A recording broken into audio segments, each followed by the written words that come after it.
नमस्कार. मी गौरी. फूडी गौरीमध्ये तुम्हा सर्वांचं मनापासून स्वागत करते. मकर संक्रांतीला उत्तरायण सुरू होते आणि यावेळेस भरपूर प्रकारच्या भाज्या, फळं, पिकं शेतामध्ये आलेली असतात आणि त्याची कापणी चालू झालेली असते. त्यामुळेच बाजारामध्ये भरपूर प्रकारच्या भाज्या, फळं आलेली असतात. तरी नेहमीच अशी सीझनल भाज्या, फळं खाणं हे आरोग्यासाठी उत्तम आहे. म्हणूनच आज आपण भोगीची भाजी बनवणार आहोत.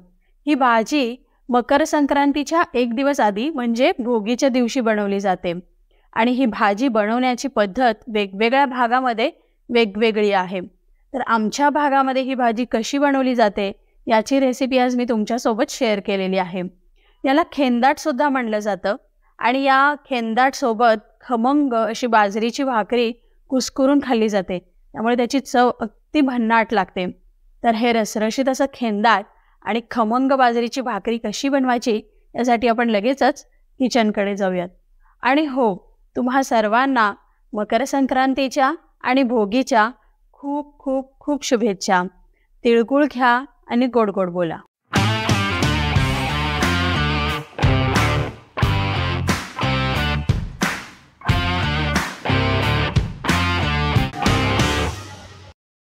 आज आपण भोगीची भाजी बनवणार आहोत. याला काही भागामध्ये खेंदाट सुद्धा म्हटलं जातं. तर या भाजीचा जो मेन इन्ग्रेडियंट आहे तो वांग आहे. इथे आपण 1/2 किलो वांगी घेतलेली आहेत. जी हिरव्या जांभळ्या रंगाची वांगी असतात, छोट्या आकाराची, ती घेतली आहेत. त्याला चौकोनी आकारामध्ये कापून घेतले आणि पाण्यामध्ये ठेवलेला आहे. त्यानंतर पावटे घेतलेले आहेत. हिरवा हरभरा घेतलेला आहे, जो ओला हरभरा असतो तो घेतलाय. पापडीच्या शेंगा घेतलेल्या आहेत. गेवड्याच्या शेंगा घेतलेल्या आहेत. तर ह्या ज्या आहेत त्या पापडीच्या शेंगा आणि हा जो आहे तो गेवडा. याची जे शेवट टोकाकडचा जो भाग असतो त्याला नाक, त्याचे नाक असं म्हटलं जातं. तर ते काढून घ्यायचं दोन्ही साईडचं आणि त्याच्या शिरा काढून या शेंगा आहेत त्या सोलून घ्यायच्या आहेत आपल्याला. या तुमच्या आवडीप्रमाणे कमी जास्त तुम्ही घालू शकता. इथे अर्धी जोडी पालक घेतलाय, त्याला स्वच्छ धुवून बारीक कापून घेतलेला आहे. हिरवे मटार घेतलेले आहेत अर्धी वाटी. एक गाजर घेतले बारीक चिरून. अर्धी कांद्याची पात घेतली, म्हणजे जेवढे कांद्याची पात असते एक जोडी त्याची अर्धी जोडी घेतलेली आहे. त्यानंतर त्याचा पातीचा जो हिरवा आणि पांढरा भाग असतो तो घेतलेला आहे आणि कांद्याच्या पातीचा जो कांदा असतो तो पांढऱ्या कलरचा तो कापून घेतलाय. त्यानंतर शेंगदाणे घेतलेले आहेत आपण अर्धी वाटी आणि त्याला पाण्यामध्ये आपण भिजत ठेवलेला आहे. आता आपण या ज्या खेंदाटला थिकनिंग म्हणजे त्याला एक थिकनेस किंवा बाइंडिंग येण्यासाठी आपण मसाला बनवणार आहोत. खूप काही यामध्ये गरम मसाल्याचा वापर अजिबात केलेला नाहीये. आपण साधेच अगदी मसाले आहेत. तर इथे सुकं खोबरं घेतलेलं आहे अर्धी वाटी. याला भाजून वगैरे काही घेतलेलं नाहीये, असंच हे सुकं खोबरं घेतलेलं आहे. अर्धी वाटी भाजलेले शेंगदाणे घेतलेत. 3 टेबलस्पून तीळ घेतलेले आहेत. त्याला थोडंसं गॅसवरती भाजून घेतले. खूप जास्त आपल्याला खमंग असे भाजायचे नाहीयेत. त्यानंतर 15 ते 20 लसणाच्या पाकळ्या घेतल्यात आणि अर्धी वाटी कोथिंबीर घेतलेली आहे. तर आता एक एक करून आपण हे जे साहित्य आहे मिक्सरमध्ये घालायचं आहे आपल्याला. सुकं खोबरं, शेंगदाणे, तीळ आणि लसूण हे सगळं पहिल्यांदा आपण मिक्सरमधून फिरवून घ्यायचं. त्यानंतर यामध्ये कोथिंबीर घालायची आणि याचं एक छान वाटण बनवायचं आहे. आता आपलं हे वाटण तयार झाले. याला एका बाउलमध्ये आपण काढून घेऊयात. इथे मी एक बाउल घेतलेला आहे. त्यामध्ये आपल्याला भाज्या धुवून घ्यायच्या आहेत. त्यासाठी इथे मी पहिला मटार घातलेत. त्यानंतर शेंगा घालायच्या आहेत गेवड्याच्या, पावटे घालायचे, ओला हरभरा आणि पापडीच्या शेंगा. तुम्ही या भाज्या नाही तर पहिला धुवून पण घेऊ शकता. इथे मी आता एका बाउलमध्ये घेतलेले आहेत एकत्र करून. आता गॅसवरती आपल्याला एक भांडं ठेवायचं आहे. त्यामध्ये साधारण आपल्याला 3.5 पळ्या तेल घालायचंय. जे आपल्या मोठ्या पळ्या असतात त्या 3.5 पळ्या तेल घालायचं आहे. मोहरी चांगली तडतडली की त्यामध्ये अर्धा चमचा जिरं घालायचं आणि कांद्याच्या ज्या पातीचा जो पांढरा कांदा असतो तो पहिल्यांदा घालायचा आहे. त्यानंतर हिरवा कांदा जो आहे तो घालायचा आणि याला एक अर्ध्या मिनिटासाठी चांगलं परतवून घ्यायचं आहे. त्यानंतर आपण घालूया यामध्ये बारीक चिरून घेतलेला पालक सुद्धा एक अर्ध्या मिनिटासाठी चांगला परतून घेऊयात. पालक सुद्धा छान परतून झालेला आहे. आता आपण घालायची आहे कांद्याची पात. एक अर्ध्या मिनिटासाठी पुन्हा याला आपण परतून घ्यायचं आहे. आता आपली कांद्याची पात सुद्धा अर्ध्या मिनिटासाठी चांगली परतून झालेली आहे. यामध्ये आपल्याला 1/2 चमचा हिंग घालायचा आहे आणि अर्धा चमचा हळद घालायचा आहे. याला व्यवस्थित मिक्स करून घ्यायचं आणि आता यामध्ये आपल्याला जे आपण एका बाउल मध्ये ज्या भाज्या ठेवल्या होत्या, मटार, गेवडा, पावट्याच्या शेंगा, ओला हरभरा, हे सगळं पाणी निथळून त्या भाजीमध्ये आपल्याला भांड्यामध्ये आपल्याला घालायचं आहे. अर्धा मिनिट आपण ह्याला परतून घेणार आहोत. त्यानंतर आपण यामध्ये घालूयात चवीपुरतं मीठ. इथे मी साधारण 2 चमचे मिठाचा वापर केलेला आहे आणि 1 ते 1.5 मिनिटं झालेलं आहेत. या भाज्या छान परतून झाल्यात. यामध्ये आपल्याला आता गाजर घालायचं आहे आणि याला सुद्धा 1 अर्ध्या मिनिटासाठी परतून घ्यायचं आहे. आता आपण यामध्ये घालायचे आहेत वांगी आणि वांग सुद्धा हलकं आपण परतून घ्यायचंय. तर वांगी सुद्धा छान परतून झालेली आहेत. यामध्ये आता आपल्याला 4.5 ते 5 चमचे टीस्पून आपल्याला मी इथे कांदा लसूण मसाल्याचा वापर केलेला आहे. तुमच्याकडे जो साठवणीचा मसाला असेल त्याचा तुम्ही वापर करू शकता. नसेल तर तुम्ही मिरची पावडर आणि थोडासा गरम मसाला याचा सुद्धा वापर करू शकता. याला व्यवस्थित मिक्स करून घ्यायचं आहे आणि आपण याला झाकण ठेवून 5 मिनिटासाठी या भाज्या शिजवून घेणार आहोत. कारण भाज्यांमध्ये म्हणजे थोडंसं या ज्या शेंगा आहेत याला थोडासा उग्र वास असतो, तर तो जाईपर्यंत आणि भाज्या वाफेवरती चांगल्या शिजल्यामुळे त्याचा स्वाद भाजीमध्ये उतरतो आणि भाजी चवीला चांगली लागते. त्यामुळे इथे झाकण लावून पहिल्यांदा आपल्याला या भाज्या वाफेवरती शिजवून घ्यायच्या आहेत आणि नंतरच आपण यामध्ये पाणी घालणार आहोत. तोपर्यंत आपण बाजूलाच 1 लिटरभर पाणी एका भांड्यामध्ये घ्यायचं आहे आणि त्याला बाजूच्या गॅसवरती हे पाणी गरम करायला ठेवायचं आहे.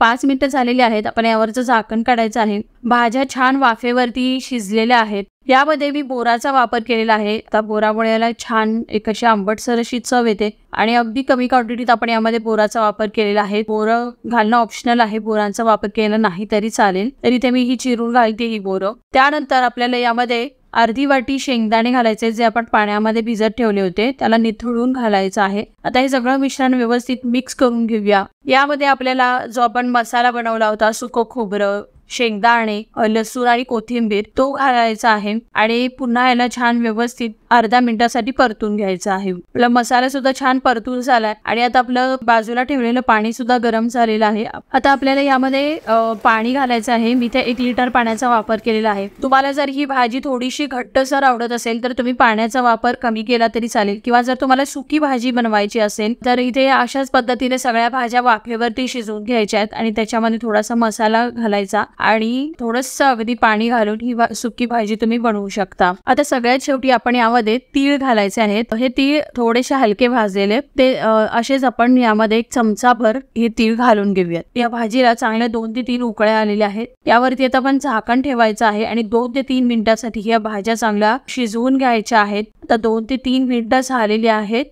सगळ्यात शेवटी आपण यावरती कोथिंबीर घालायची, त्याला मिक्स करून घ्यायचं आणि आता आपण गॅस बंद करायचा आहे. आपलं इथे खेंदाट गरमागरम असं खेंदाट तयार झालंय. आता आपल्याला बाजरीची भाकरी बनवायची आहे. त्यासाठी इथं मी ताटामध्ये 1 बाउल बाजरीचं पीठ घेतलेलं आहे. यामध्ये आपल्याला पाव चमचा मीठ घालायचं आहे. बाजरीची भाकरी बनवताना यामध्ये मीठ घातलं जातं, त्यामुळे भाकरी खाताना रुचकर लागते. आणि आपण इथे हे जर बाजरीचं पीठ ताजं असेल, एकदम ताजं असेल तर यामध्ये गरम पाण्याचा वापर करायचा नाहीये, कारण बाजरी ही मुळात चिकट असते आणि त्यामध्ये आपण गरम पाणी घातलं तर त्याला अजून चिकटपणा येतो. त्यामुळे ती भाकरी मळता येत नाही आणि चिकट असल्यामुळे ती पटकन पसरत नाही. मी जे पीठ घेतलेलं आहे ते एकदम ताजं आहे, त्यामुळे मी इथे थंड पाण्याचा म्हणजे आपल्या नॉर्मल रूम टेम्परेचरचं जे पाणी असतं त्याचा वापर केलेला आहे. जर तुमचं पीठ 10-15 दिवसापूर्वीचं असेल तर तुम्ही यामध्ये गरम पाण्याचा वापर करू शकता. तर आता आपल्याला यामध्ये थोडं थोडं करत साधं जे पाणी आहे ते घालायचं आहे. एकदम पटकन पाणी घालू नका, नाहीतर पीठ एकदम सैल झालं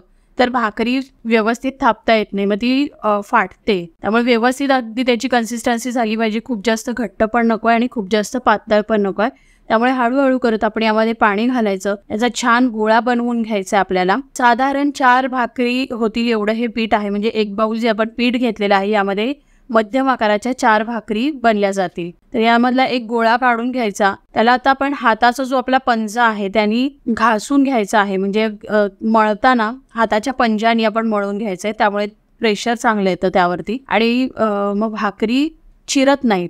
जेव्हा आपण थापतो भाकरी त्यामुळे ती चिरत नाही. तर अशा पद्धतीने आपण हे भाकरीचं पीठ चांगलं मळून घेतलेलं आहे. आता आपण भाकरी थापायची आहे. भाकरीचं जे पीठ आहे ते थोडंसं खाली टाकून घ्यायचं किंवा डस्ट करायचं आहे किंवा तुम्ही थोडंसं चाळणीने सुद्धा त्यावरती टाकू शकता. आणि हाताला सुद्धा आपण जे कोरडं पीठ आहे ते लावून घ्यायचं दोन्ही हाताला आणि मग हा गोळा ठेवायचा आणि भाकरी थापायला सुरुवात करायची. तर थोडीशी भाकरी थापून झाल्यानंतर यावरती तीळ घालायचे आहेत. 1 अर्धा ते 1 चमचाभर तीळ घालायचे. तीळ व्यवस्थित पसरवून घ्यायचे आणि हातानेच त्याला पहिल्यांदा प्रेस करून घ्यायचं आहे आणि मगच पुन्हा भाकरी आपण थापायला सुरुवात करायची आहे. तुम्हाला कितपत जाड किंवा पातळ ही भाकरी थापून घ्यायची आहे त्या पद्धतीने तुम्ही ही भाकरी थापू शकता. मी अगदी खूप पातळ किंवा खूप जाड अशी थापलेली नाही, मध्यम थिकनेस मध्ये ही मी भाकरी थापून घेतलेली आहे. जर तुम्हाला भाकरी थापता येत नसेल तर तुम्ही ही जी भाकरी आहे पोळपाटावर ठेवायची आणि याला लाटण्याच्या साहाय्याने हळूहळू लाटून घ्यायचं आहे. त्यामुळे भाकरी व्यवस्थित लाटली जाते, व्यवस्थित होते अगदी भाकरी ती त्या पद्धतीने सुद्धा. आता आपली भाकरी व्यवस्थित थापून झालेली आहे. आता बाजूलाच मी तवा गरम करायला ठेवलेला आहे. तव्यावरती आता आपण ही भाकरी घालायची. जी तीळ घातलेली साईड आहे ती खाली टाकायची आणि पीठवाली जी खालची बाजू वर येते. तर या खालच्या बाजूला म्हणजे त्याला पीठ लागलेलं असतं, तर या भाकरीला आता आपण पाण्याचा हात लावून घ्यायचा आहे. व्यवस्थित पूर्ण सगळे भाकरीला पाणी लावून लागलं गेलं पाहिजे. आता आपण याला पूर्ण पाणी लावून झालंय. गॅसची फ्लेम आता मोठी करायची. पाणी आपण लावून घेतलंय, ते पाणी सुकलं की भाकरीला आपण उलटून घ्यायचं आहे. आणि आता 1 मिनिट भरानंतर ही भाकरी खालून शेकून तयार होते. आपण खालून बघायची आहे भाकरी खालून कितपत भाजली आहे. आणि ज्या भागामध्ये भाकरी भाजली गेली नाही तो भाग तव्याच्या मध्यभागी ठेवून त्याच्यावरती थोडंसं दाबून फिरवून ती भाकरी आपण खालून भाजून घ्यायची आहे. आता खालून भाकरी व्यवस्थित भाजलेली आहे. तुम्ही ही भाकरी तव्यावरती सुद्धा शेकू शकता. जी दुसरी बाजू आहे तीळ लावलेली ती पुन्हा एकदा आपल्याला शेकून घ्यावी लागते. तर तुम्ही अशीच भाकरी तव्यावर पालथी ठेवायची आणि त्याला पुन्हा दाबून कपड्याच्या साहाय्याने दाबून ती भाकरी शेकून घेऊ शकता. मी ते इथे डायरेक्ट फ्लेम वरती ही भाकरी शेकून घेणार आहे. तर आपली ही टम्म फुगलेली भाकरी तयार झालेली आहे. अशाच पद्धतीनं अजून आपण भाकरी बनवून घ्यायच्या आहेत. आता हे रसरशीत असं खेंदाट खमंगाच्या बाजरीच्या भाकरीसोबत वरती लोण्याचा गोळा, बाजूला कांद्याची पात आणि गाजर यांच्यासोबत सर्व करूया.